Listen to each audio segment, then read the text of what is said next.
सदियों से इंसान आग से डरता आया है। यह विनाश है, यह क्रोध है, लेकिन क्या हो अगर ये सिर्फ तबाही नहीं, एक शिकार का औजार भी हो। ऑस्ट्रेलिया के विशाल जंगलों में एक रहस्य है, एक ऐसा शिकारी जो आग लगाता है, जो जलता हुआ हथियार उठाता है, फायरहॉक्स। आदिवासी कथाओं में उन्हें अग्निपुत्र कहा गया है। शिकारी पक्षी जो अपनी चोंच या पंजों में जलती हुई टहनियां उठाकर सूखे मैदानों पर फेंकते हैं।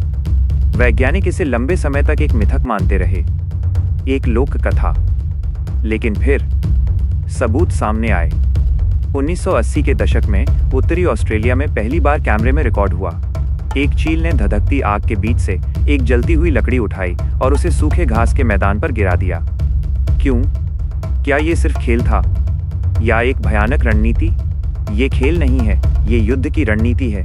जैसे ही आग आगे बढ़ती है, छोटे जानवर, चूहे, छिपकलियां, कीड़े अपनी जान बचाने के लिए भागते हैं। वे खुली जगह पर आते हैं और यही वो पल होता है जिसका फायरहॉक इंतजार कर रहा होता है।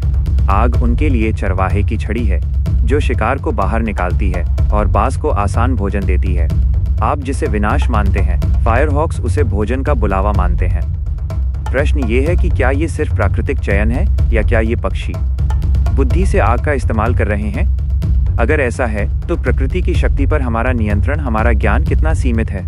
वे आग को एक टहनी से दूसरी टहनी तक 1 किलोमीटर दूर तक फैला सकते हैं। क्या उन्होंने अनजाने में जंगलों को जलाने की कला को हमसे पहले सीख लिया है? हर साल ऑस्ट्रेलिया में लगने वाली आग में फायरहॉक्स की कितनी भूमिका है, हम नहीं जानते, और यही सबसे बड़ा डर है। तो अगली बार जब आप जंगल की आग देखें तो जमीन पर मत देखिए, देखिए आसमान में। कहीं कोई फायरहॉक अपने शिकार का इंतजार तो नहीं कर रहा। एक ऐसा शिकारी जिसने हमें सिखाया कि प्रकृति में सबसे खतरनाक हथियार आग है और उसने इसे नियंत्रित करना सीख लिया है।